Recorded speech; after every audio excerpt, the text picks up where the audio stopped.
আসসালামু আলাইকুম। কি অবস্থা সবার?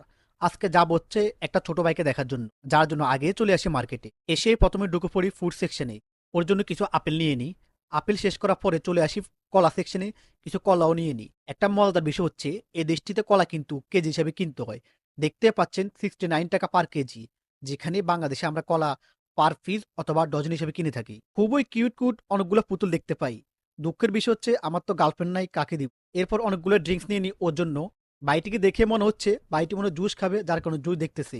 আনফরচুনেটলি ঢুকে পড়ি হারাম সেকশনে। দেখি এসে ওনারা ছবি তোলা নিয়ে ব্যস্ত। এদিকে আমি হারাম সেকশন দেখে হারাম দিক সেকশন থেকে চলে যাচ্ছি অন্যদিকে। যেহেতু আমি অ্যালকোহল খাই না বা অ্যালকোহলের আশপাশও যেতে চাই না। বা এটার দাম কত জানেননি? দাম হচ্ছে এটা জুম রেটের ৬,২৭৭ টাকা বাংলা টাকায়। এই টি শার্টের দাম পড়তেছে প্রায় অলমোস্ট ২০,০০০ টাকার মতো, ১৮ থেকে ২০,০০০ টাকা। এত আগে টি শার্ট কিন্তু কি একটা যোগ আসলো রে ভাই!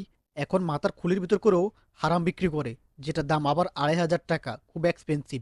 এরপর কেনাটা শেষ করে আমরা সবাই মিলে বাইরে বসেই ড্রিংকস খেয়ে আগে নিজের পেটটাকে শান্ত করে নিই। এরপর আর কি এখানে বেশি দেরি না করে চলে আসি ছোট ভাইটির বাসায়। এসে সবাই মিলে বসে গল্পগুজব করি, আড্ডা দিই, ওর খোঁজখবর নিই। এরপর ও কি করে আমাদের জন্য নুডলস রান্না করে। এটাই মনে হয় ওর ১ম রান্না। আজকে ওর ১ম রান্নাটাই আমরা খেয়েছি। খুব একটা খারাপ হয় নাই। খুব ভালো হয়েছে সবকিছু মিলিয়ে। তারপর কি ওর সাথে কথাবার্তা বলে আমরা আবার ব্যাক করে চলে আসি।